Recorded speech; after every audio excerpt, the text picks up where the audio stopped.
Hi. So this is my third attempt at this video. I did other one, but it was just really waffly, and I just think you might lose interest in it. So what I'm talking about today is a comic that I first got into in about 1984. So I'd have been 14 or 15 at the time. You work it out. um, and it's a comic that changed my whole life with regards to my opinion of comics, of what you could do with comics. And it was in this little dodgy shop in Manchester, which I used to go to on my way to the main comic shop near Manchester University, because that's where it was back in the 80s. It's now in the city centre. And it used to sell old dodgy magazines. I think you can work out what I mean by dodgy magazines. And it also had quite a good second-hand book section and second-hand magazine section. And it also sold some other comics. Well, I didn't know what they were, because they didn't look like DC or Marvel comics, but I then found out they were called underground comics. And one of them was about this cat called Fat Freddy's Cat, by this artist called Gilbert Shelton. So I just thought, oh, it's like a Garfield, like a more crude Garfield. Thought nothing of it, but I thought, who's this Fat Freddy? And then I saw this comic come out the next week next to it, and it's called Furry Brothers, and it's by the same guy. And I noticed one of the characters was Fat Freddy, because he appeared in the comic of Fat Freddy's Cat.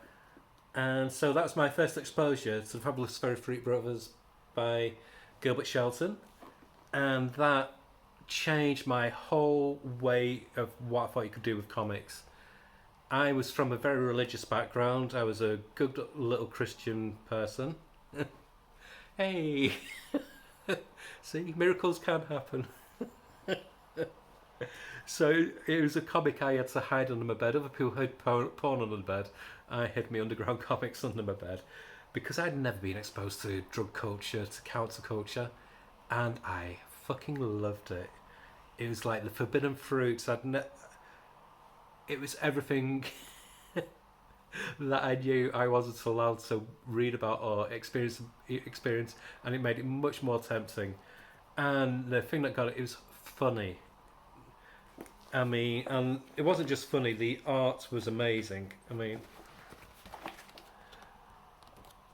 in my eyes, Gilbert Shelton is up there with Robert Crumb for pushing the boundaries of what you could do with underground comics. And it's a comic that I've now been reading and loving for 38 years. And it opened me up to people like Robert Crumb. It also opened me up to trying other things like Will Eisner's Spirits, because Kitchen Sink did reprints back in the 80s, and also it got me reading Heavy Metal magazine, because I wanted something more. I wanted something that wasn't safe, safe to show your parents. So I used to get Heavy Metal magazine from the same place, and so that exposed me to European artists.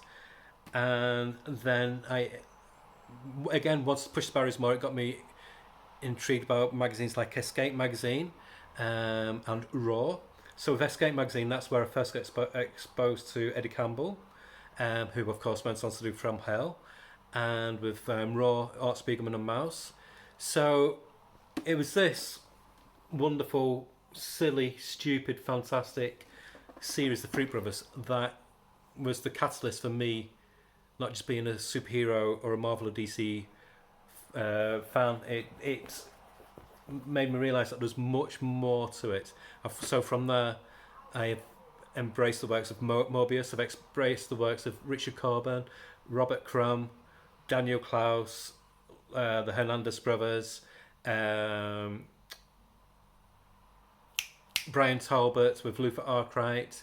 All of this stemmed from this book. Art Spiegelman with Mouse, which is my all-time favourite comic, and trying left of centre superheroes as well, like with Zot, with Scott McCloud. Without this book, I would not have had the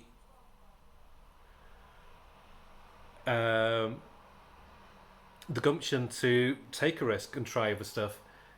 Because when you're safe in your little cocoon, you don't. It's sometimes just easy to go on like that, even if you're getting dissatisfied with what you actually into, which is what was the case at the time. Um, so yeah, I just want to say a big thank you, Mr. Shelton. Gilbert Shelton, you are a legend. You are up there with one of my all-time greats. I put you up there with Mobius. Uh, hold on. Katsuhiro Otomo, Jack Kirby, Art Spiegelman. I put you up there. You're with the greats, with the Hernandez brothers. And I recommend, if you've never tried it, try the Freak Brothers. I think you can still get this. I think there's a few other formats where you can get, and also Fat Freddy's Cat as well is worth checking out. It's, if you're thinking, ugh, underground comics, I'll hate it. Trust me.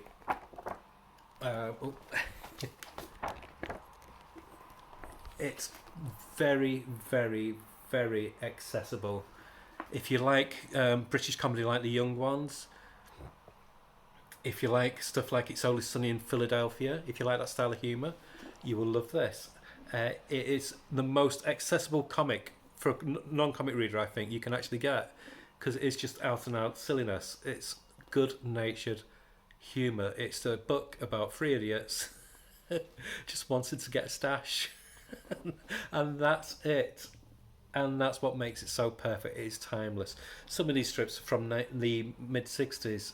And I think it goes up to the 90s. This, what is a shame is he's more popular in places like France than he is in his native country of the USA, and it's criminal how America and the UK treat the comic artists.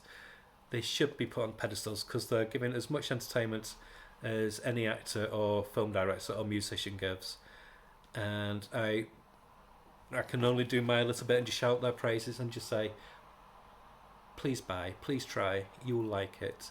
If you don't like it, you can leave me really nasty comments on my page, but I think you'll like it. Okay, hope you've had a really nice Easter, and I shall post something again soon. I'm not sure what the volume will be like on this because I forgot to plug in my microphone, but hey, I'm me, I'm not a professional. Bye.